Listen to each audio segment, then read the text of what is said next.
कबीर जादिन सतगुरु भेटिया, तादिन लेखे जान, बाकी समय व्यर्थ गया बिना गुरु के ज्ञान। जिस सद्गुरु के दर्शन से जीवन का वास्तविक उद्देश्य समझ में आता है, उसी विश्व की तारणहार जगत गुरु संत रामपाल जी महाराज जी के बोध दिवस के पावन अवसर पर दिनांक 15 से 17 फरवरी 2026 तक नेपाल सहित भारत के 13 सतलोक आश्रमों में 3 दिवसीय भव्य महासमागम का आयोजन किया जा रहा है। इस ऐतिहासिक अवसर पर होंगे अखंड पाठ, विशाल सत्संग समारोह, विशाल भंडारा, दहेज मुक्त विवाह, रक्तदान शिविर के साथ साथ निशुल्क नेत्र जांच शिविर एवं दंत चिकित्सा शिविर। आप सभी नगर एवं ग्राम वासियों से विनम्र निवेदन है कि परिवार सहित पधार कर इस अद्वितीय महासमागम की शोभा बढ़ाएं। इस कार्यक्रम का सीधा प्रसारण सतलोक आश्रम श्री धनाना धाम से 17 फरवरी 2026 को सुबह 9:30 बजे से श्रद्धा टीवी चैनल और संत रामपाल जी महाराज यूट्यूब चैनल तथा संत रामपाल जी महाराज फेसबुक पेज पर भी किया जाएगा। आइए हम सब मिलकर पूर्ण संत के सानिध्य में अपने जीवन को सार्थक बनाएं। संत रामपाल जी महाराज एक ऐसे महान संत जिन्होंने अपनी सतभक्ति, तत्व ज्ञान, करुणा और सेवा के बल पर समाज में नई मिसाल कायम की है। संत रामपाल जी महाराज की अगुवाई में उनके सभी सतलोक आश्रमों से समाज कल्याण के अद्भुत कार्यों ने समाज को सुनहरे भविष्य की एक नई उम्मीद दिखाई है। संत रामपाल जी महाराज से नाम दीक्षा लेने के बाद लाखों लोगों की लाइलाज बीमारियां जैसे कैंसर, एड्स आदि ठीक हुई। संत जी के ज्ञान से प्रेरित होकर उनके अनुयायियों ने लाखों यूनिट रक्तदान किया। संत जी ने लाखों बहन बेटियों का दहेज मुक्त विवाह करवाया।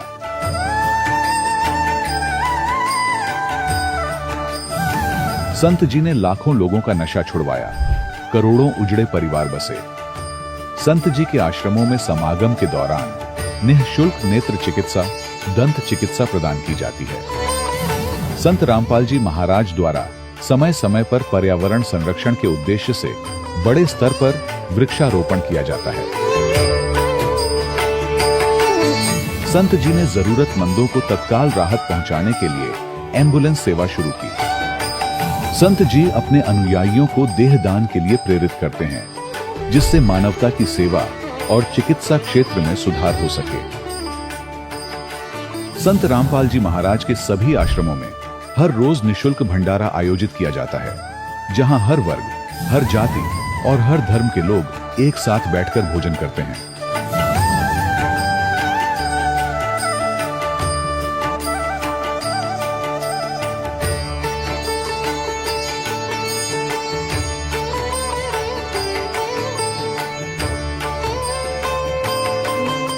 संत रामपाल जी महाराज की अन्नपूर्णा मुहिम ने गरीब और बेसहारा लोगों के जीवन में एक नई ऊर्जा और उम्मीद को जन्म दिया है। घर घर खाद्य सामग्री और जरूरी मदद पहुंचाकर संत रामपाल जी महाराज ने लोगों को दुख और मजबूरी से लड़ने की ताकत प्रदान की है।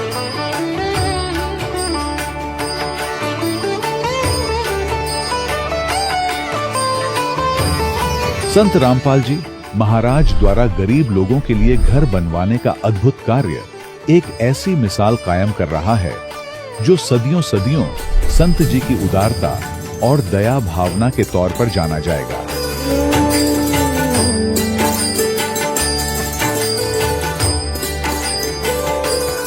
संत रामपाल जी महाराज के आश्रम में हजारों बुजुर्गों को सम्मान और प्यार के साथ जीवन जीने का अवसर मिलता है।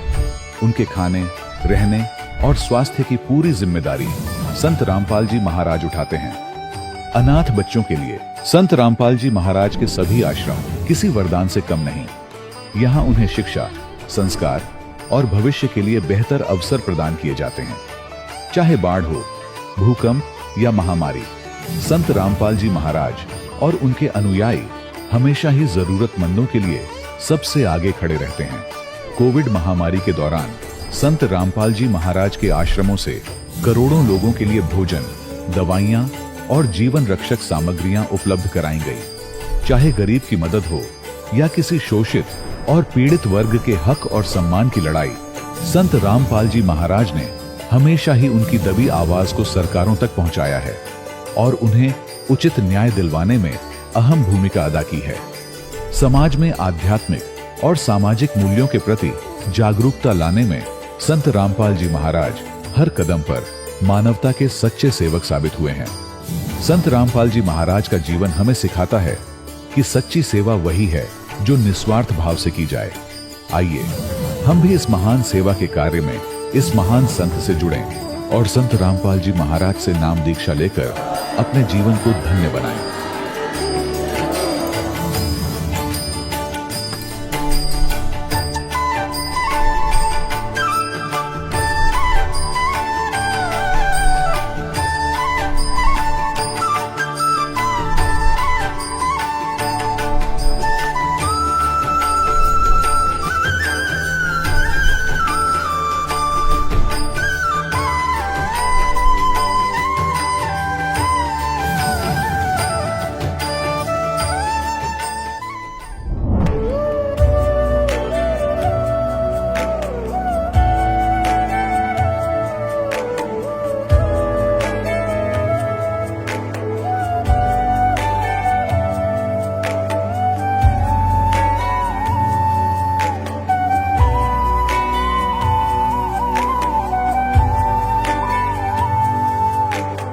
गीता अध्याय 15 के श्लोक 16-17 में 3 प्रभु बताए हैं।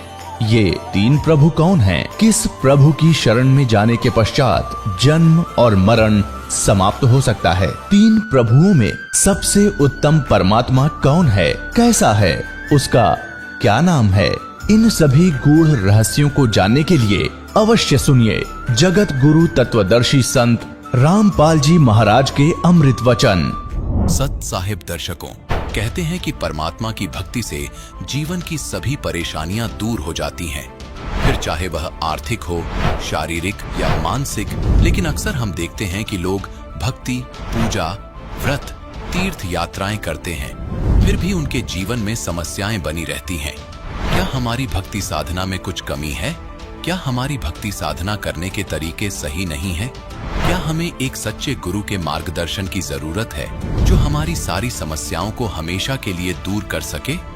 मिलिए पुणे महाराष्ट्र की हरमिंदर कौर जी से, जिन्होंने विवाह से पहले ही देवी देवताओं की पूजा और व्रत किए, लेकिन फिर भी इन्हें आर्थिक तंगी, कर्ज और गंभीर बीमारियों का सामना करना पड़ा। लेकिन एक दिन इनके जीवन में एक ऐसा पल आया जब इन्हें प्राप्त हुई जगत गुरु तत्वदर्शी संत रामपाल जी महाराज की शरण। संत जी द्वारा बताई भक्ति विधि ने इनके जीवन को बदल दिया। धीरे धीरे इनकी सभी परेशानियां दूर हो गईं और आज हरमिंदर कौर जी और इनका परिवार खुशहाल जीवन व्यतीत कर रहा है। दर्शकों, अब आइए सुनते हैं हरमिंदर कौर जी की प्रेरणादायक कहानी, उनकी अपनी जुबानी। नमस्कार जी। नमस्कार। क्या नाम है जी आपका? हरमिंदर कौर, हलुवालिया। कहाँ से आए हैं जी आप? पूना से। अच्छा, आपसे एक बात जानना चाहेंगे कि संत रामपाल जी महाराज जी से आप कब जुड़े? संत रामपाल जी महाराज से 2003 में जुड़े हैं। लगभग 16-17 साल आपको संत रामपाल जी महाराज जी से नाम दीक्षा लिए हो गए हैं। हाँ जी। संत रामपाल जी महाराज जी से नाम दीक्षा लेने से पहले आप क्या भक्ति साधनाएं करते थे? जब मेरी शादी नहीं हुई थी उससे पहले हम लोग गुरुद्वारे जाते थे और शादी के बाद फिर गुरुद्वारे में भी जाते थे और मंदिर में भी जाया करते थे। देवी देवताओं की पूजा करते थे और गुरुद्वारे जाते थे। व्रत वगैरह भी करते थे? हाँ जी, व्रत भी रखे हैं। आप एक बात बताइए, साधना आप कर ही रहे थे, भक्ति आप कर ही रहे थे, फिर आपने संत रामपाल जी महाराज जी से नाम दीक्षा क्यों ली? मेरे हस्बैंड के को एक समय ऐसे आया था कि मेरे हस्बैंड का काम में बहुत प्रॉब्लम हो गई थी। उनका जो पार्टनर था वो उनको धोखा दे के कंपनी से निकल गया था। तो उस समय इनके एक मित्र जो थे वो संत रामपाल जी महाराज जी से उन्होंने नाम दीक्षा ली हुई है, वो उनको मिले।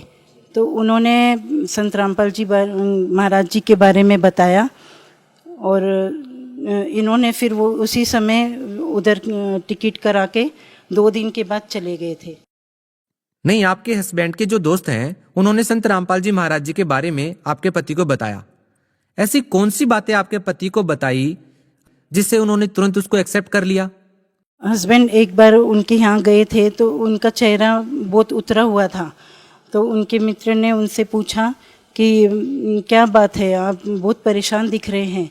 तो इन्होंने बताया कि मेरे ऊपर बहुत बैंक का भी कर्जा चढ़ गया है, बैंक वालों ने अपने पास घर के भी पेपर रख लिए हैं, तो अभी कोई भी रास्ता दिख नहीं रहा है, क्या करूं, कहीं भी मंदिरों में जाना सब करना सब देख लिया। तो उन्होंने बोला कि आप संत रामपाल जी महाराज जी के पास आश्रम में एक बार जाके देखिए, आपके सब प्रॉब्लम वहीं पे सॉल्व हो जाएगी। तो मेरे हस्बैंड 2 दिन के बाद ही ट्रेन में संत रामपाल जी महाराज जी के पास चले गए। वहाँ जाके उन्होंने सब आश्रम में जाके जब भी गुरुजी से मिले, नाम दीक्षा ली, तो उन्होंने उनको सब चीज़ों का ज्ञान हो गया कि हम जो भक्ति कर रहे थे वो सब गलत थी, और जो संत रामपाल जी महाराज जी द्वारा बताई गई भक्ति ही सब पूर्ण भक्ति थी। तो उसके बाद वो नाम दीक्षा लेके वापस जब घर में आए तो उसके बाद ही धीरे धीरे करके इनको वापस बैंक वालों ने पेपर दे दिए, घर के और कंपनी के, और उसके बाद सब ठीक होता गया। इनको बाहर जाके ऑर्डर भी नहीं लेने पड़े, कंपनी में बैठे बैठे ही ऑर्डर आने लग पड़े। देखिए, आपने बताया कि आप आर्थिक समस्या से जूझ रहे थे और आर्थिक समस्या भी बहुत बड़ी। आपने बताया कि फैक्ट्री और घर के कागजात आपने गिरवी रख दिए थे बैंक वालों के पास। उसके बाद अचानक से जो आर्थिक समस्या आपकी जो थी वो ठीक होने लग जाती है। आप ऐसा कैसे सोच सकते हैं कि आपको जो ये लाभ मिल रहे थे वह संत रामपाल जी महाराज जी से नाम दीक्षा लेने के बाद मिल रहे थे? हमने सब जगह मंदिरों में, गुरुद्वारे में, सब जगह जाके सब पूजा व्रत सब करके देख लिया था, लेकिन कहीं भी हमें पहले लाभ नहीं मिला था। लेकिन जैसे ही संत रामपाल जी महाराज जी से मेरे हस्बैंड ने नाम लिया, उनका सब काम ठीक होने लगा और तुरंत ही वो सब चीज़ों का हमें फ़ायदा हुआ। ये तो रही आपके हस्बैंड की बात। आपने संत रामपाल जी महाराज जी से नाम दीक्षा क्यों ली? क्या आपके पति के कहने पर आपने नाम दीक्षा ली, या आपने भी संत रामपाल जी महाराज जी के सत्संग सुने या उनके बारे में जाना पहले? मेरे पति जब नामदान लेके आए थे तो हमने सत्संग सुने उनसे। तो सत्संग सुनने के बाद ही हम लोगों ने, मेरे बच्चों ने, मैंने और मेरी सास है जो, वो उन्होंने सबने हमने बोला कि हमने भी नामदान लेना है संत रामपाल जी महाराज जी से। फिर संत रामपाल जी महाराज जनवरी में 2003 में पूना आए थे, तो वहीं पे हमें नामदान संत रामपाल जी महाराज जी ने दिया। हम आपसे जानना चाहेंगे कि संत रामपाल जी के जितने भी श्रद्धालु हैं, जब हम उनसे बात करते हैं तो बताते हैं कि संत रामपाल जी महाराज जी से नाम दीक्षा लेने के बाद जो शारीरिक कष्ट होते हैं, जो आर्थिक समस्याएं होती हैं, वो सब ठीक हो जाती हैं। आर्थिक लाभ के बारे में आपने बताया, आपको संत रामपाल जी महाराज जी से नाम दीक्षा लेने के बाद क्या कोई शारीरिक लाभ भी मिला? हाँ जी, शारीरिक लाभ बहुत मिले हैं मुझे। संत रामपाल जी महाराज जी से मिलने से पहले अस्थमा के अटैक आते थे। अस्थमा के इतने ज़बरदस्त अटैक होते थे कि मुझे बहुत सांस की आवाज़ दूर दूर तक आती थी, उसकी आवाज़ तीसरे कमरे में जाती थी। तो संत रामपाल जी महाराज जी से जब नामदान लिया, तभी उसके बाद मेरा अस्थमा बिल्कुल पूरी तरह से ख़त्म हो गया।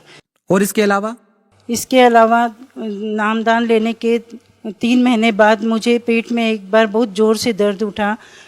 मुझे डॉक्टर के पास जहांगीर हॉस्पिटल में ले गए थे। वहाँ पे डॉक्टर ने इंजेक्शन वगैरह दिए, उनकी समझ में भी नहीं आ रहा था कि क्या प्रॉब्लम है। 4 दिनों तक उन्होंने दवाई वगैरह की, एडमिट रखा। उसके बाद उन्होंने सीटी स्कैन किया। सीटी स्कैन में एक पेट के अंदर एक गांठ बताई थी डॉक्टर ने, और बोल रहे थे ये 100% कैंसर है। डॉक्टर ने जब भी मेरे हस्बैंड को बताया कि आपके पत्नी को कैंसर है, तो उनके पैरों के तले ज़मीन खिसक गई। उन्होंने बोला अब क्या करें, क्योंकि बच्चे भी छोटे छोटे थे तो उनकी समझ में नहीं आ रहा था अब क्या होगा। तो उन्होंने प्रार्थना लगाई। प्रार्थना लगाने के बाद उनको संत रामपाल जी महाराज जी ने बोला कि परमात्मा सब ठीक करेंगे, परमात्मा दया करेंगे, अब भक्ति करो। उसके बाद फिर जब भी वापस से लीवर से पानी लिया डॉक्टरों ने और टेस्ट के लिए भेजा तो उस दिन पूरी रिपोर्ट ठीक आई है। संत रामपाल जी महाराज जी की वजह से ही मेरा कैंसर ठीक हो गया था। संत रामपाल जी महाराज जी से नाम दीक्षा लेने के बाद आपको और क्या लाभ मिले? मेरे दोनों बेटों को एक अजीब सी बीमारी हो गई थी जिसका नाम नागिन बोलते हैं, तो वो दोनों को हो गया था। संत रामपाल जी महाराज जी से प्रार्थना लगाई तो उन्होंने बोला परमात्मा सब ठीक करेंगे, और उसके बाद उनके वहीं पे वो प्रॉब्लम सॉल्व हो गई, नागिन वहीं पे रुक गई। परमात्मा की दया से दोनों बहुएं मेरी बेटियां बन के घर में आई हैं, तो वो हमारे घर में जैसे परमात्मा ने हमें आशीर्वाद दिया था कि आपका घर मिनी सतलोक परमात्मा ने बना दिया है, तो वैसे ही आज मिनी सतलोक घर में बना हुआ है। और क्या लाभ मिले आपको? मुझे एंजाइटी की प्रॉब्लम थी, मुझे इतनी घबराहट हो जाती थी कि मेरी हार्ट बीट बहुत तेज़ हो जाती थी। इससे मुझे मेरे हस्बैंड हॉस्पिटल में ले जाते थे। उधर डॉक्टर मुझे 4-5 दिनों तक हॉस्पिटल में एडमिट करके रखते थे ऑक्सीजन लगा के, तो उन्हें भी बीमारी का कुछ पता नहीं चलता था। फिर संत रामपाल जी महाराज जी से प्रार्थना लगाई, धीरे धीरे मेरा ये प्रॉब्लम पूरा परमात्मा ने ठीक कर दिया। एक समय ऐसा था कि हमारे घर में खाने के लिए भी प्रॉब्लम हो गई थी, बच्चों की फ़ीस के लिए भी पैसे नहीं थे, और हम ऐसे कि सड़क पे आ गए थे, इतनी बुरी हालत हो गई थी। और उसके बाद संत रामपाल जी महाराज जी से नाम दीक्षा ली, उसके बाद सब ठीक होता गया। 2 फैक्ट्रियां बन गई हैं अभी, और 2 गाड़ियां हैं परमात्मा की दया से। अभी खुद का मकान भी बन गया है। अब संत रामपाल जी महाराज जी से इतनी प्रार्थना करते हैं कि हमें धन नहीं, सिर्फ भक्ति चाहिए, मोक्ष चाहिए। जी, ये तो रही शारीरिक लाभ की बात। आर्थिक लाभ आपने पहले ही बता दिया कि संत रामपाल जी महाराज जी से जैसे ही आपने नाम दीक्षा ली आपको काफी सारा लाभ मिला। अब आपसे ये जानना चाहेंगे कि संत रामपाल जी महाराज जी का सामाजिक उत्थान में क्या योगदान है? बेटियों की जो शादी है उनके लिए माँ बाप को अभी चिंता कोई करने की ज़रूरत नहीं है। संत रामपाल जी महाराज की दया से मेरे दोनों बेटों की शादी वो बिना दहेज के, एक भी पैसा लिए बगैर अच्छे से हो गई है। देखो, ऐसा है ना, बगैर दहेज के बहुत सारी शादियां हो जाती हैं, लेकिन बेटियों के साथ बाद में बहुत ज्यादा प्रॉब्लम हो जाती है और फिर परिवार वाले दहेज मांगने लग जाते हैं। देखिए, बहुत सारे लोग ऐसे हैं जो इस बात से सहमत नहीं हैं। उनका मानना है कि बाद में बेटियों के साथ बहुत ज्यादा समस्या होती है। हम आपसे ये जानना चाह रहे हैं कि आपके जब बच्चों की शादी हुई, उनकी शादी को कितने साल हो गए हैं? क्या अभी वो संपूर्ण रूप से सही और खुशहाल गृहस्थ जीवन जी रहे हैं? बड़ी वाली जो बहू है उसको 10 साल हो गए हैं और छोटी वाली को 5 साल हो गए। तो अभी तक आपके बच्चों की जो शादियां हुई हैं, क्या आपने अपने बच्चों की शादी में किसी भी प्रकार का दहेज नहीं लिया? नहीं, उनसे एक भी पैसा दहेज में नहीं लिया है। ये प्रेरणा आपको कहाँ से मिलती है? संत रामपाल जी महाराज जी की दया से वो प्रेरणा मिली है, क्योंकि उन्होंने जो दहेज प्रथा को ख़त्म करने का जो प्रयास किया है, उनको देखकर हमें ये प्रेरणा मिली है उनसे कि दहेज लेना बहुत गलत बात है। संत रामपाल जी महाराज जी ने नशा जो छुड़ाया है उसके लिए मैं यही कहना चाहती हूँ कि मेरे घर में मैंने देखा था कि मेरे पिताजी भी ड्रिंक करते थे, तो मैं हमेशा से वो चाहती थी कि मेरा हस्बैंड जो होगा तो वो ड्रिंक कभी नहीं करने वाला चाहिए। मुझे हमेशा वही मैं भगवान से प्रार्थना करती थी, और मुझे जो मेरे हस्बैंड मिले वो शुरू से ही ड्रिंक नहीं करते थे। भगत समाज को आप क्या संदेश देना चाहते हैं?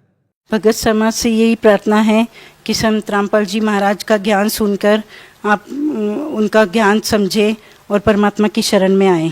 जी, धन्यवाद। सच से। दर्शकों, अभी आपने सुने संत रामपाल जी महाराज से दीक्षा प्राप्त करके सुखी हुए भक्त के अनुभव। अब देखिए जगत गुरु तत्वदर्शी संत रामपाल जी महाराज के मंगल प्रवचन। अनंत कोटि ब्रह्मांड के सृजनहार हैं, सबके पालक हैं और वो हमारे सबके पिता हैं। नानक साहब जी कहते हैं, फाई सूरत मुलुक की वेश, ए ठगवाड़ा ठगी देश, खरासियाना भोता भार। ये धानक रूप रहा करता। ये 24 नंबर पृष्ठ श्री गुरु ग्रंथ साहिब में लिखा है, अंकित है। फिर श्री गुरु ग्रंथ साहिब के 731 पृष्ठ पर लिखा है, अंधुला नीच जात परदेसी मेरा, खिल आवे तिन जावे, और जाकी संगत नानक रहंदा क्यों कर मोंडा पावे। फिर 721 पृष्ठ पर लिखा है श्री गुरु ग्रंथ साहिब जी के, एक अरज गुप्तम पेश तोदर कौन करतार, हक्का कबीर करीम तू बेऐब परवरदिगार। फिर अन्य महापुरुषों ने जिनको परमात्मा मिले उन्होंने यही बताया है। दादू साहब जी कहते हैं, जिन मुझको निज नाम दिया सोई सतगुर हमार, दादू दूसरा कोई नहीं ये कबीर सृजनहार। और भी जितने महापुरुष हुए हैं उन्होंने परमात्मा कबीर जी को ही परमात्मा बताया है। हमारे वेद भी परमात्मा को कबीर देव कहते हैं, कबीर साहब कहते हैं, और कुरान शरीफ के अंदर उनको अल्लाह अकबर, अल्लाह कबीर कहा है। तो कहने का भाव ये है कि वो कबीर इज गॉड। और गीता के अंदर, गीता अध्याय नंबर 4 के श्लोक नंबर 32 और 34 में स्पष्ट किया है कि वो परमात्मा मुख कमल से यथार्थ ज्ञान बोलता है, उच्चारण करता है। वो सच्चिदानंद घन ब्रह्म की वाणी तत्व ज्ञान कहलाता है। उसके अंदर धार्मिक अनुष्ठानों की जानकारी विस्तार के साथ कही गई है। उस तत्व ज्ञान को तू तत्वदर्शी संतों के पास जाकर समझ, गीता ज्ञान दाता कहते हैं। और वो तत्वदर्शी संत तुझे उस तत्व ज्ञान और परमात्म ज्ञान का और तत्व ज्ञान का उपदेश करेगी। तो कहने का भाव ये है कि जो हमारे सदग्रंथ हैं, पवित्र वेद, पवित्र श्रीमद् भगवत गीता, ये गॉड गिवन स्पिरिचुअल नॉलेज है। और इसमें ये इनकम्प्लीट है। परमात्मा ने 5 वेद दिए थे इस ज्योति निरंजन ब्रह्म को, इसने एक 5वां वेद नष्ट कर दिया, हम तक आने नहीं दिया, छुपा दिया। उसकी पूर्ति करने के लिए स्वयं परमेश्वर आते हैं। तो पुण्यात्माओं, परमात्मा को समझने के लिए हमने सदग्रंथों को आधार मानना पड़ता है। तो ये सदग्रंथ ये कह रहे हैं कि परमात्मा की जानकारी तत्वदर्शी संत बताते हैं, और वो तत्वदर्शी संत वो ज्ञान रखता है जो स्वयं भगवान आकर बताता है। वो सूक्ष्म वेद है, तत्व ज्ञान है। तो उस ज्ञान के अंदर ये तो प्रमाणित हो चुका है, उस ज्ञान के आधार से दास ने आपको सिद्ध कर दिया है कि परमात्मा कैसा है, कहाँ रहता है, वो क्या करता है और वो कैसे प्राप्त होता है।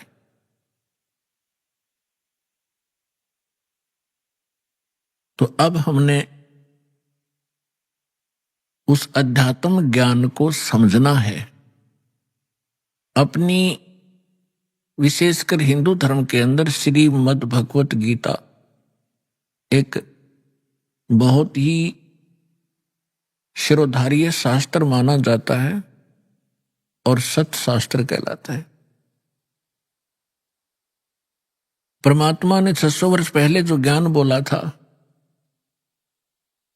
उस समय हमारे धर्म गुरुओं ने परमात्मा का इतना विरोध करा दिया था कि हम भूल गए थे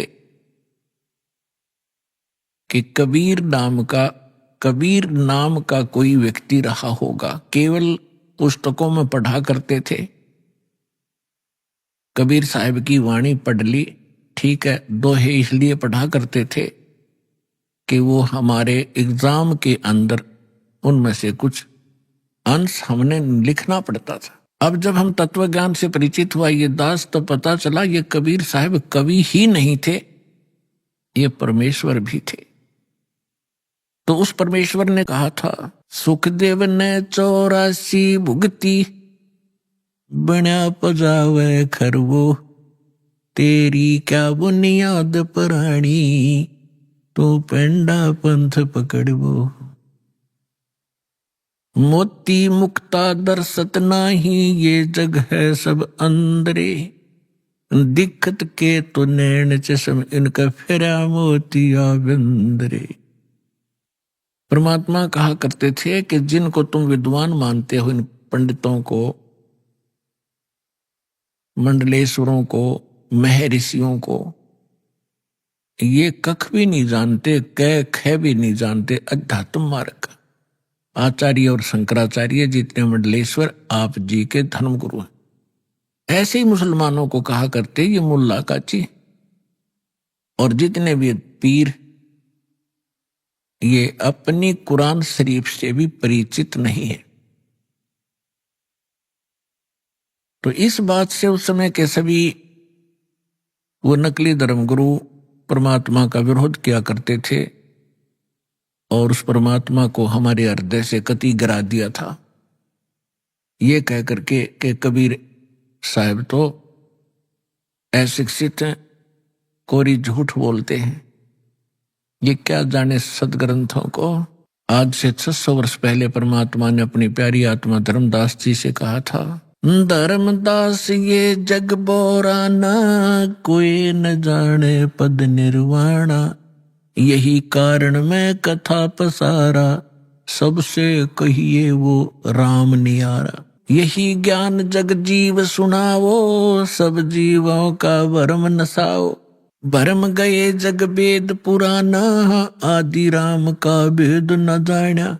अब मैं तुमसे कहूँ चताई, तेरे देवन की उत्पत्ति वाई। तेरे तीनों देवताओं की उत्पत्ति बताता हूँ, ब्रह्मा विष्णु महेश की कैसे जन्म हुआ। माँ अष्टंगी पिता निरंजन, ये जुम दारुण वंशन अंजन, पहले कीन निरंजन राई, पीछे से माया उपजाई। माया रूप देख अति शोभा, देव निरंजन तन मन लोभा। पेट से देवी करी पुकारा, हे साहिब मेरा करो उभारा। टेर सुनी तब ता हम आए, अष्टंगी के बंद छुड़वाए। धर्मराय की ने भोग विलासा, माया को रही तब आशा। 3 पुत्र अष्टंगी जाए, ब्रह्मा विष्णु शिव नाम धराए। तिनके सुत हैं तीनों देवा, ये अंदर जीव करते हैं सेवा। गुण तीनों की भक्ति में ये भूल पड़ो संसार, कहें कबीर निज नाम बिना कैसे उतरो पार। 3 देव की जो करते भक्ति, उनकी कदे ना होवे मुक्ति। आज से 600 वर्ष पहले परमात्मा ने कहा था कि गुण तीनों की भक्ति में। 3 गुण कौन? रजगुण ब्रह्मा, सतगुण विष्णु, तमगुण शिव जी। इन तीनों देवताओं की भक्ति में ये भूल पड़ो संसार। और कहें कबीर निज नाम बिना, यथार्थ मंत्र के बिना तुम कैसे उतरो पार। और 3 देव की जो करते भक्ति, उनकी कदे न होवे मुक्ति। जिस परम पिता को ये अज्ञानी, एक संस्कृत भाषा के ज्ञाता कहा करते, वो अविद्वान है, जुलाहा है, शूद्र है, मूर्ख है, इसने बोलना भी ना आता, भाषा का उच्चारण भी ठीक नहीं, ये क्या जाने सदग्रंथों के बारे में ये आलोचना करता है। गुण तीनों की भक्ति में ये भूल पड़ो संसार, कहें कबीर निज नाम बिना कैसे उतरो पार। गुण तीनों की भक्ति में, होय होय, 3 गुणों की भक्ति। अब ये गुण क्या है, यह समझ में ना रही थी इनका आज तक। तो परमात्मा ने बताया कि रजगुण ब्रह्मा, सतगुण विष्णु, तम गुण शिव कहावे रे। चौथे पद का मरहम न्यारा, वे तत्वदर्शी बतावे रे। अब 3 गुण कौन थे? भगवान ने 600 वर्ष पहले सिद्ध कर दिया कि 3 देव 3 गुण।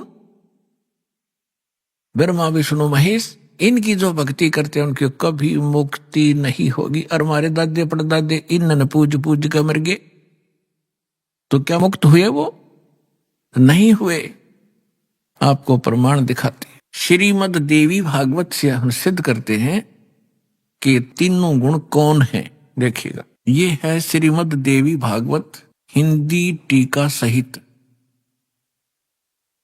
भाग 1। ये छपी कहां से है?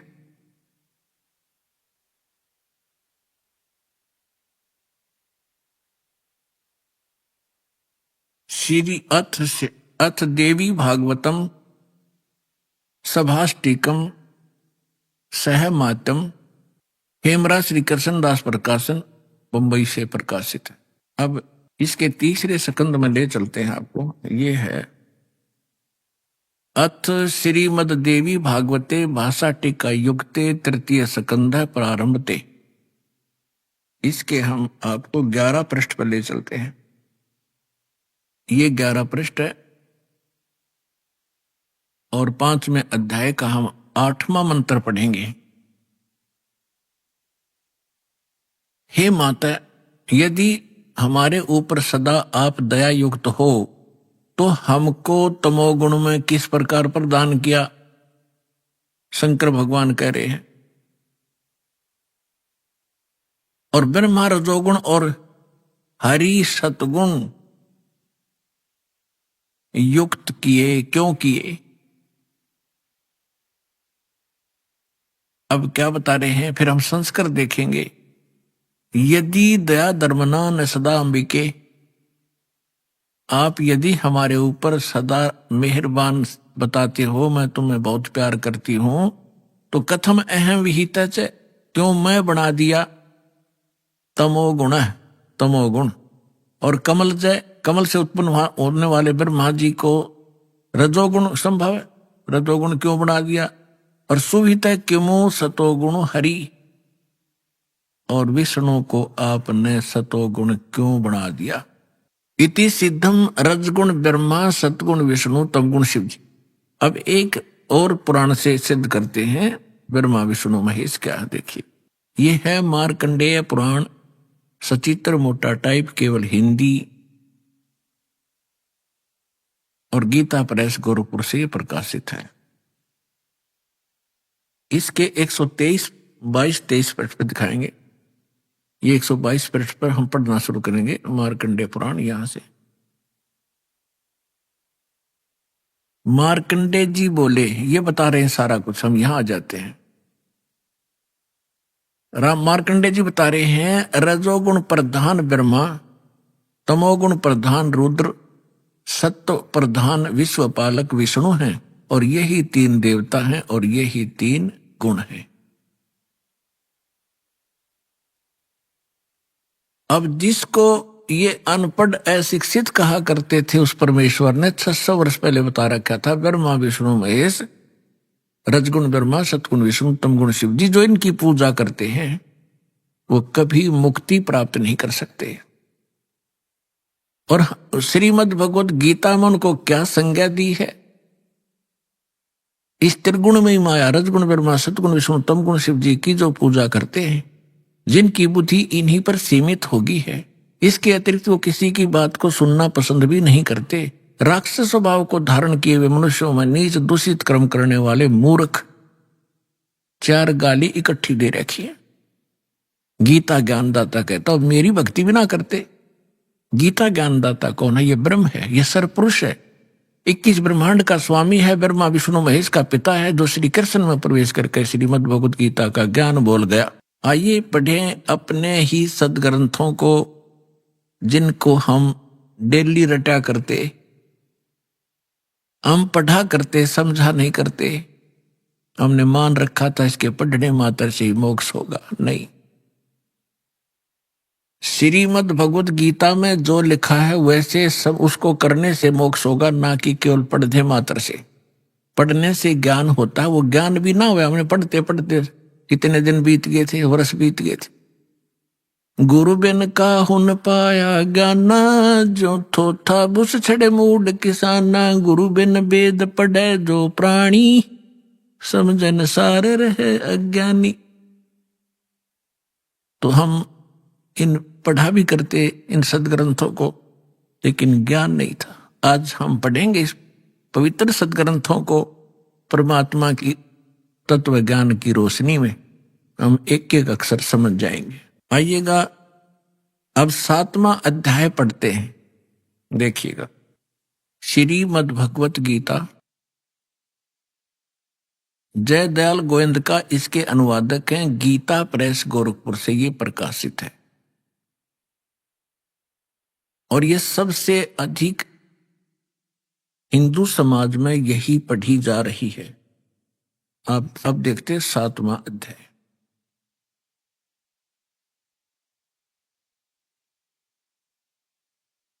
ये स्टार्ट है अथ 7वां अध्याय श्रीमद् भगवत गीता।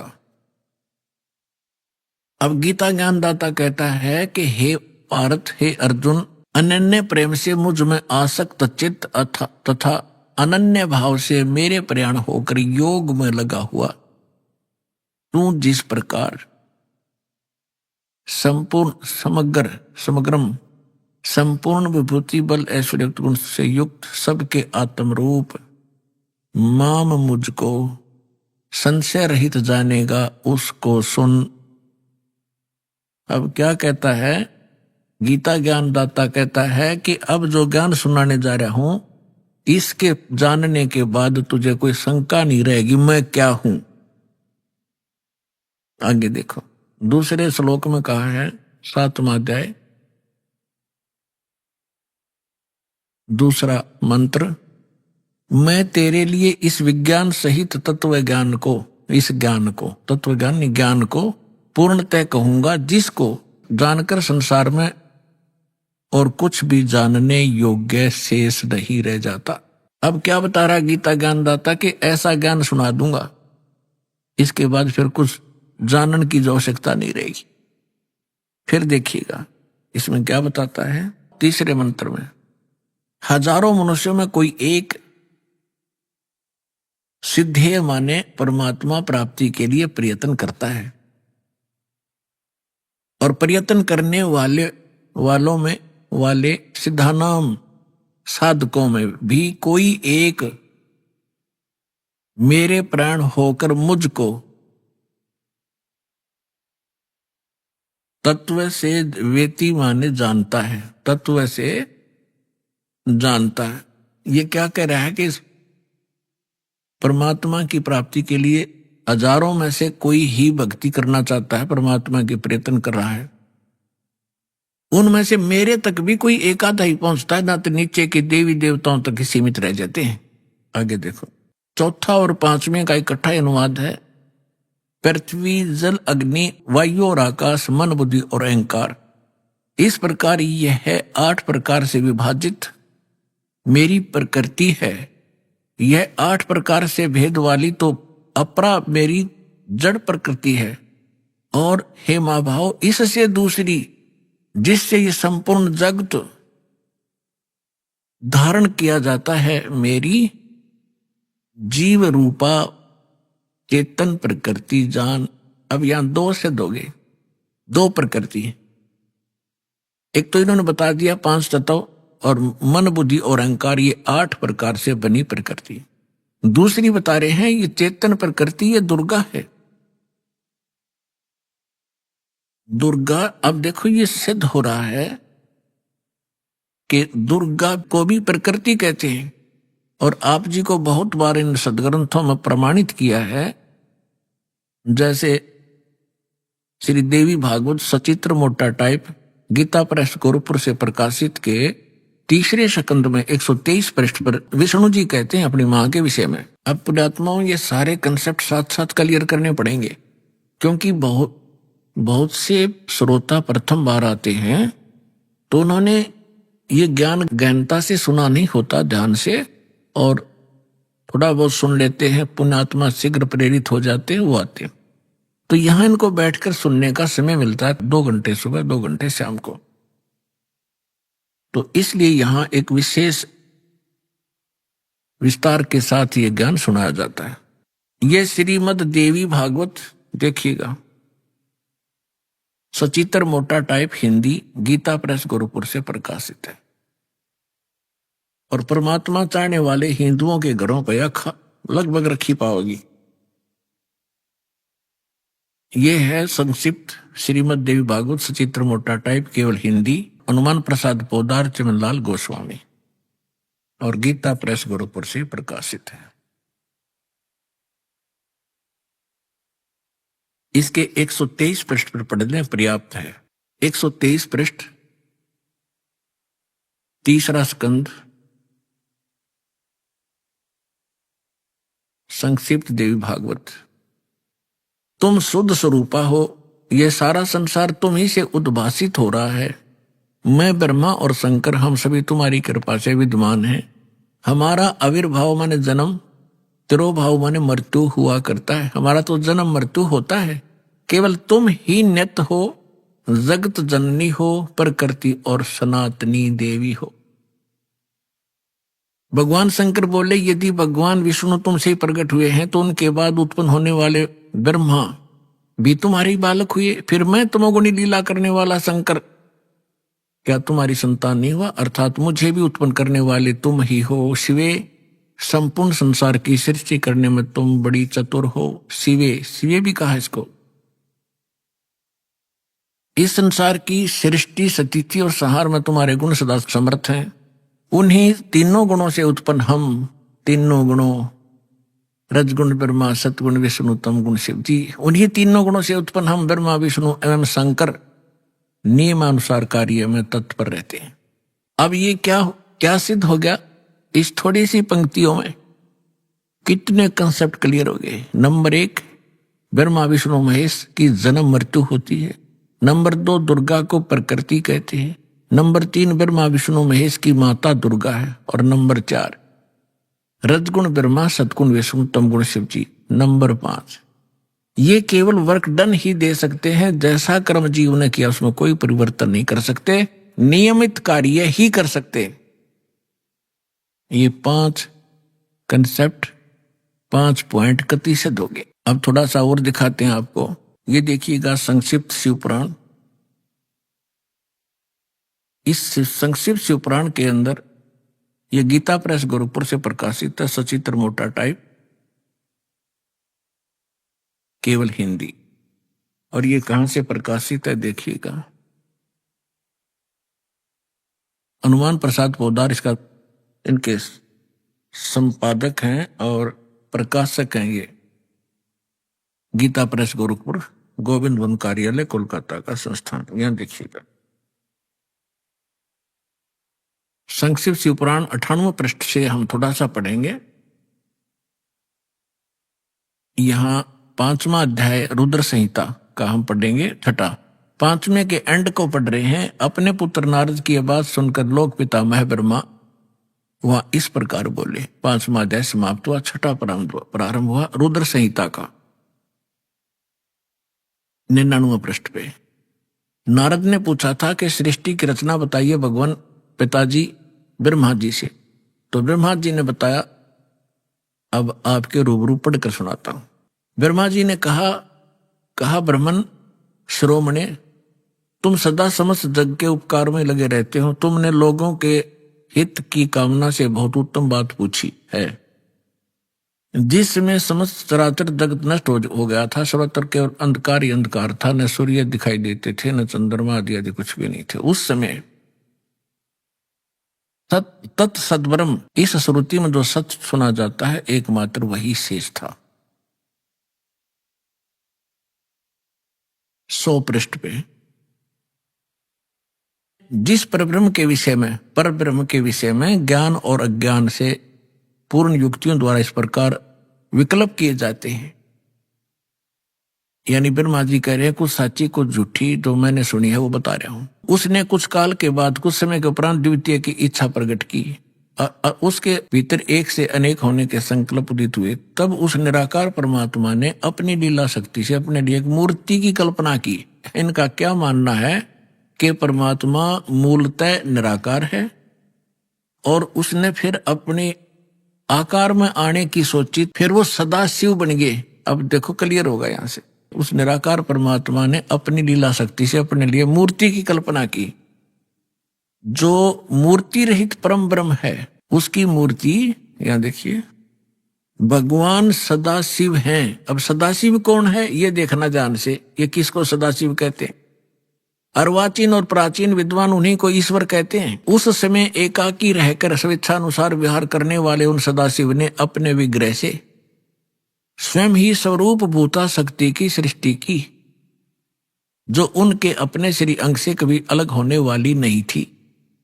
उस पराशक्ति को प्रधान भी कहते हैं, प्रकृति भी कहते हैं, गुणवती माया, बुद्धि तत्व की जननी तथा विकार रहित कहा है।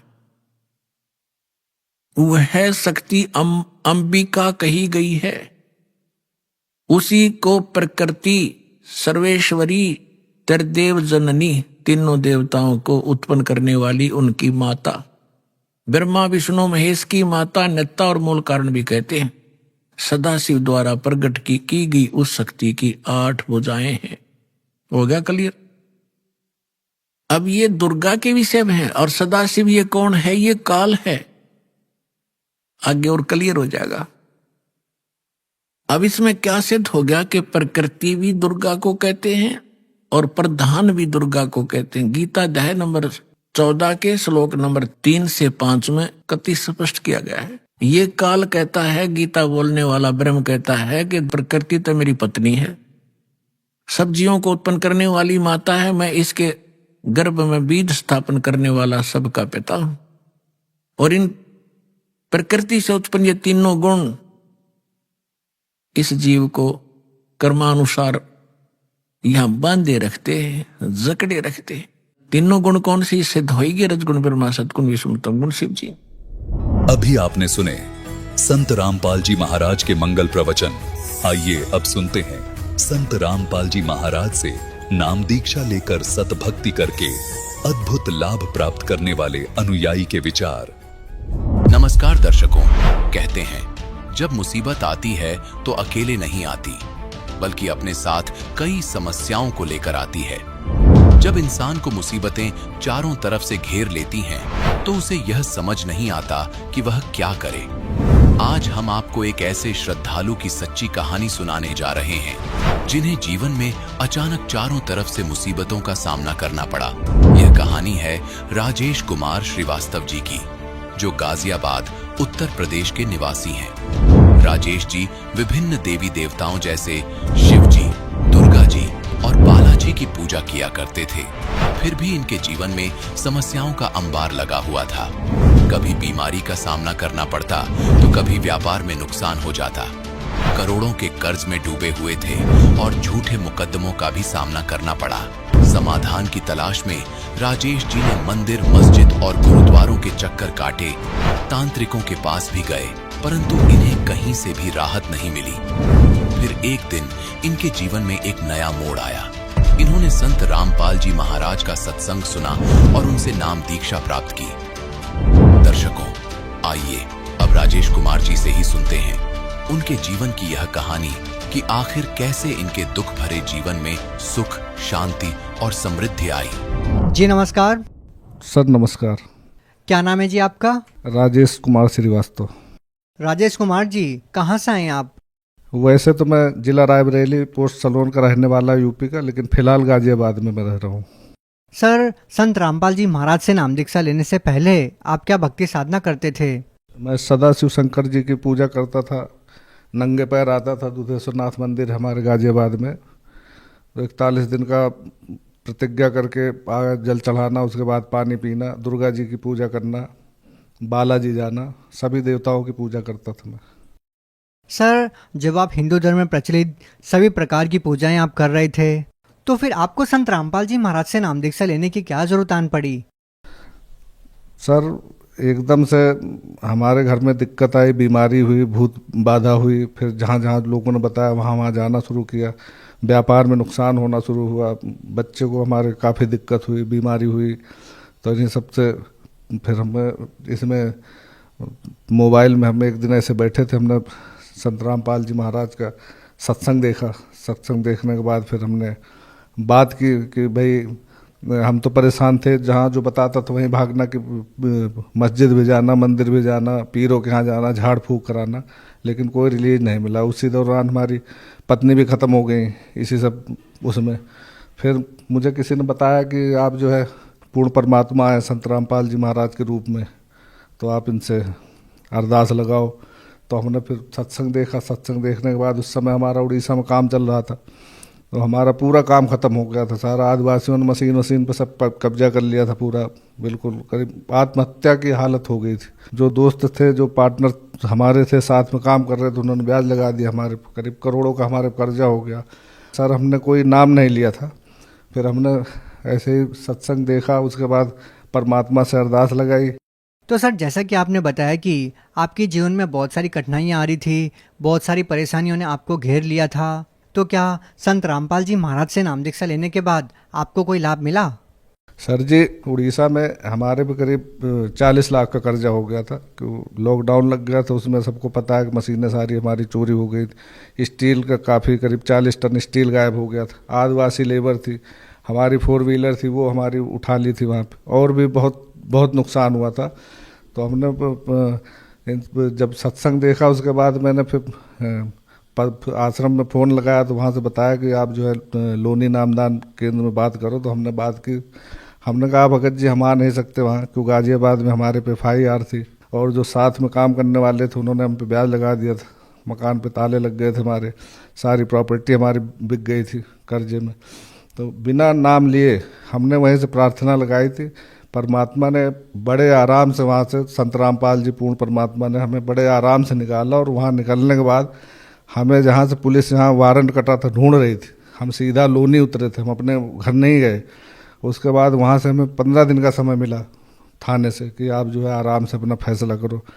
तो ये पहला लाभ तो यही कि हमारी इज्जत बची, और दूसरा पूर्ण परमात्मा संत रामपाल जी महाराज की शरण में आने से हमारा व्यापार सही हो गया, परिवार सही हो गया, सब कुछ धीरे धीरे सही होता जा रहा। हमारे पे सर जी कम से कम 1 करोड़ का कर्जा हो गया था। 1 करोड़ का हो ही गया था। करीब 65 लाख का अम्बाला में हुआ था और 40 लाख का उड़ीसा में हुआ था। जो हमारे पे सारे पेपर रखे हैं, और बाकायदे पेपर भी निकाला था। 3-4 दैनिक जागरण में सब कटिंग रखी हमारे पास, सारी धारा लगी थी हम पे। तो परमात्मा ने इनसे सबसे मुझे बाइज्जत भरी किया, और आज इज्जत से वहीं उसी जगह रह के व्यापार भी कर रहा हूँ और समाज में खड़ा हूँ, सिर्फ केवल पूर्ण परमात्मा रामपाल जी महाराज की वजह से। और सर जी, सबसे बड़ा लाभ मिला कि मैं नशा बहुत करता था, शराब पीता था, मीट मुर्गा खाता था, जो नशा बना है सारा यूज करता था। वो उससे सबसे छुटकारा मिल गया। नाम लेते मंत्रों में इतनी ताकत है कि अपने आप सब छूट गया। और अभी हमारे यहीं सिद्धार्थ बिहार, प्रताप बिहार में काम चल रहा था वाटर ट्रीटमेंट प्लांट का, करीब 200 करोड़ का था। तो उसमें हमारा टैंक का काम होता है, 20 बाई 20 का हम बनाते हैं टैंक। उसमें पूरा काम फाइनल हो गया, और लास्ट में करते करते 1500 डाया का पाइप था सीवर का, वो फट गया। उसमें हमारी करीब 10-15 लेबर थी, काम कर रही थी। जबकि सीवर का पाइप फटने के बाद गैस बहुत भयंकर फटती, उसमें आदमी मर भी सकता है, लेकिन कोई नुकसान नहीं हुआ। और 15 दिन तक JCB दबी रही, उसमें बड़ी बड़ी क्रेनें मंगवाई, उसे निकाला। बस केवल मंत्रों का मैं जाप करता रहा, जैसे परमात्मा संत रामपाल जी ने बताया कि भाई कोई दिक्कत आती है तो ये करो। और वहीं पे एक हनुमान जी का मंदिर था, और लोग कहने लगे कि तुमने प्रसाद नहीं चढ़ाया इसलिए नहीं हुआ। हम कहा परमात्मा जो करेंगे, हम परमात्मा भरोसा है। 15 दिन बाद मशीन सुरक्षित निकली, और जहाँ पे 30-35 लाख का नुकसान होना, तो वहाँ हमारा 2-2.5 लाख में काम बन गया। सबसे बड़ा लाभ हुआ। नहीं, इसमें हमारा करीब 20 लाख का काम था, 35 लाख का नुकसान था। एक फ़ायदा और है, उसी टाइम हमारे पे अचानक यहाँ पे दर्द होना शुरू हो गया। शायद पथरी की शिकायत थी। करीब 11 बजे हमारा, क्यों साइड पे हम बैठे रहते थे, तो धूल धक्कड़ उड़ती रहती, तो उसी में कहीं से हो गया, हमें पता भी नहीं था। अचानक एकदम दर्द शुरू हुआ, तो हमारा इंजीनियर था, हमने उससे काम कहा भाई हमारे दर्द हो रहा, तो कहा सर ये तो पथरी की शिकायत। तो 4 बजे हम वहीं पे संतोष मेडिकल कॉलेज है, 4 बजे हमने फ़ोन करके वहाँ जाके इमरजेंसी में दिखाया। उन्होंने देखा, 2 इंजेक्शन लगाए। उन्होंने कहा कि हाँ तुम्हारे पेशाब की नली में 6 mm की पथरी है। टेस्ट किया और बोले कि इसे टेस्ट करा के 10 बजे रिपोर्ट लेके आ जाना। सर जी हम 2 इंजेक्शन लगाए, कोई दवा नहीं खाई, उसके बाद आराम मिला, मैं घर आया और 6 बजे अपने आप परमात्मा, केवल मैं मुझे भरोसा था, परमात्मा का नाम ही ले रहा था, अपने आप 6 बजे पथरी कब निकल गई हमें पता नहीं पड़ा। हमने जब टेस्ट कराया जाके तो वहाँ से कुछ नहीं, वो रिपोर्ट आज भी रखी हमारे पास। तो मैं अस्पताल गया, वहाँ दिखाया 11 बजे, तो उन्होंने कहा कि भाई थी तो, लेकिन अब नहीं है तुम्हारे। तो बोले तो भाई करिश्मा है, तो हम कहा परमात्मा की दया हुई। ये अभी की बात है। मैं परमात्मा श्री रामपाल जी में फिलहाल परसों इंटरव्यू के लिए आना था और 6-7 महीने से अभी काम ढीला था थोड़ा सा। यहाँ आने से, नाम लिखाने से पहले काम मिल गया, काफ़ी बड़ा काम है, करीब है 1-8 करोड़ का काम है। और अभी मशीन दिलवाई, जबकि हमारी गुंजाइश नहीं थी, हम लोन के लिए ढूंढ रहे थे, कैश में दिलवाई परमात्मा ने। और जो हमारी संपत्ति सारी बेकार हो गई थी, कर्जे में डूब गई थी, 2 मकान दिलवाए परमात्मा ने। ये सब लाभ है, इससे बड़ा और लाभ क्या होगा। सर जैसा कि आपने बताया कि पहले आप काफ़ी कर्ज में डूब गए थे और आपको काफ़ी सारी परेशानियों का सामना करना पड़ रहा था, तो सर हम आपसे ये जानना चाहेंगे कि पहले जो पूजा साधना आप कर रहे थे उनसे आपको कोई लाभ नहीं मिला और आप उल्टा काफ़ी सारी परेशानियों में घिरे जा रहे थे, और संत रामपाल जी महाराज से नाम दीक्षा लेते ही आपको इतने सारे लाभ मिलने लगे। सर इसके पीछे क्या कारण मानते हैं आप? शास्त्र अनुसार भक्ति, कि उसमें जो है करते थे, लेकिन शाम को नशा भी कर लो, कोई रोक टोक नहीं थी उसमें। सुबह व्रत है, जल चढ़ाया, 4-5 बजे शराब पी लेते थे। तो शास्त्र अनुसार जो परमात्मा संत रामपाल जी भक्ति बताते हैं, इसमें मंत्रों में बहुत ताकत है और बहुत लाभ हुआ है, और खुद लाभ सामने है। सर संत रामपाल जी महाराज से नाम दीक्षा लेने से पहले आप नशा करते थे और संत रामपाल जी महाराज से नाम दीक्षा लेते ही आपने नशा छोड़ दिया। सर ये कैसे संभव है कि एक व्यक्ति सालों से नशा करता आ रहा है और नाम दीक्षा लेते ही छोड़ देता है? सर ये एक व्यक्ति के जीवन में कैसे इतना बड़ा परिवर्तन आता है? सर ये परिवर्तन आपके जीवन में कैसे आया?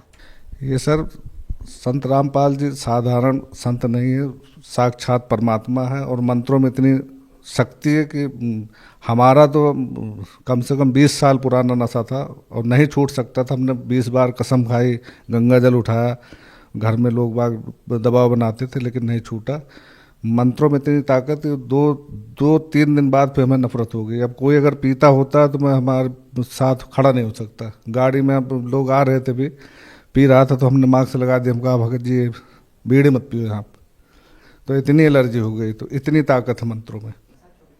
सर जैसे कि आपने बताया कि संत रामपाल जी महाराज से नाम दीक्षा लेते ही आपका नशा छूट गया, तो सर जो लोग आपकी तरह नशा करते हैं और वो चाहकर भी नशा नहीं छोड़ पा रहे हैं, क्या वो आपकी तरह संत रामपाल जी महाराज से नाम दीक्षा लेंगे तो क्या उनका भी नशा छूट जाएगा?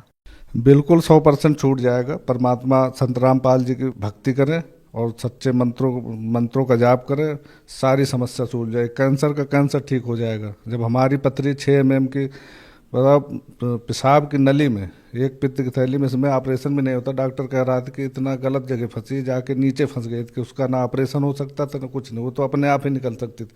वो कह रहे थे दवाओं से गला के निकलेगी। अब बताओ इतना बड़ा चमत्कार हुआ, नहीं तो इसमें तो आदमी मर सकता है। जिसको पेशाब ही नहीं होगा वो तो मर सकता है। तो इतना बड़ा चमत्कार अभी हुआ है। और जो हम बता रहे हैं ये भी लगभग हमने गुरुजी से प्रार्थना भी लगाई थी, तो उन्होंने कहा कि चलो ठीक हो जाएगा। ये जेसीबी वाली, ये भी बहुत बड़ा हादसा था, नहीं इसमें हमारा जितने काम नहीं उतना नुकसान हो जाता। सभी लेबरों 15 लेबर थे, पता नहीं परमात्मा क्या होता।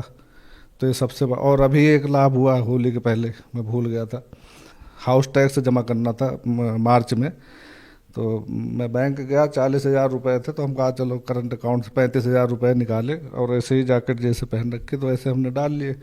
बाहर निकला, गर्मी लग रही थी, हमने बटन खोल दिया और पता नहीं कहाँ गिर गए वो। अब मैं बाहर वहाँ गया तो वहाँ देखा तो पैसे नहीं थे। तो उसने पर्ची दी तो बोला जमा करो, तो हमने कहा कि पैसे तो नहीं है। तो मैं बैंक आया, मैंने CCTV कैमरा दिखवाया, वहाँ भी कुछ नहीं मिला। तो मैं घर आया, मैंने फिर भगत जी को फ़ोन किया।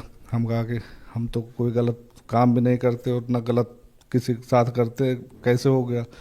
तो भगत जी ने कहा कोई बड़ी घटना थी, टल गई छोटे में। मगर सर जी 2 घंटे बाद परमात्मा ने हमें 1 लाख रुपए की व्यवस्था करा दी।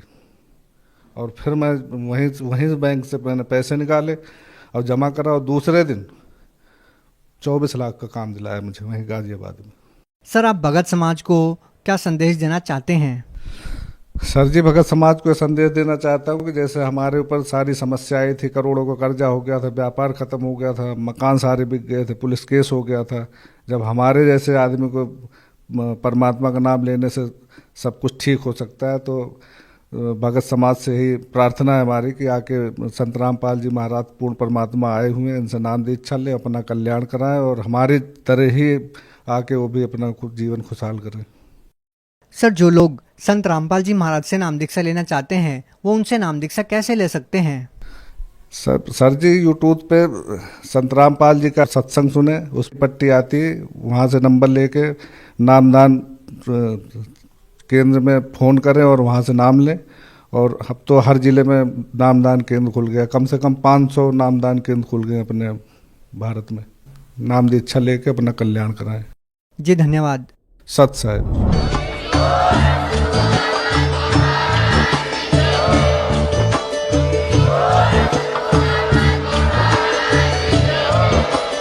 आप सुन रहे थे जगत गुरु तत्वदर्शी संत रामपाल जी महाराज जी के मंगल प्रवचन। अधिक जानकारी के लिए विजिट कीजिए हमारी वेबसाइट www.jagatgururampalji.org। संत रामपाल जी महाराज जी के शुभ आशीर्वाद से पूरे विश्व भर में 500 से भी ज्यादा नाम दीक्षा केंद्र हैं, जिन पर संत रामपाल जी महाराज जी द्वारा ऑनलाइन निशुल्क नाम दीक्षा दी जा रही है। अपने नजदीकी नाम दीक्षा केंद्र का पता करने के लिए संपर्क करें 8222880541।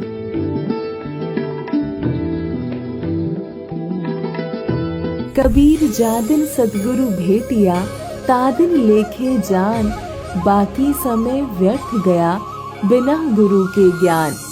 जिस सतगुरु के दर्शन से जीवन का वास्तविक उद्देश्य समझ में आता है, उसी विश्व की तारणहार जगत गुरु संत रामपाल जी महाराज जी के बोध दिवस के पावन अवसर पर दिनांक 15 से 17 फरवरी 2026 तक नेपाल सहित भारत के 13 सतलोक आश्रमों में 3 दिवसीय भव्य महासमागम का आयोजन किया जा रहा है। इस ऐतिहासिक अवसर पर होंगे अखंड पाठ, विशाल सत्संग समारोह, विशाल भंडारा, दहेज मुक्त विवाह, रक्तदान शिविर के साथ साथ निशुल्क नेत्र जांच शिविर एवं दंत चिकित्सा शिविर। आप सभी नगर एवं ग्राम वासियों से विनम्र निवेदन है कि परिवार सहित पधार कर इस अद्वितीय महासमागम की शोभा बढ़ाएं। इस कार्यक्रम का सीधा प्रसारण सतलोक आश्रम श्री धनाना धाम से 17 फरवरी 2026 को सुबह 9:30 बजे से श्रद्धा टीवी चैनल और संत रामपाल जी महाराज यूट्यूब चैनल तथा संत रामपाल जी महाराज फेसबुक पेज पर भी किया जाएगा। आइए हम सब मिलकर पूर्ण संत के सानिध्य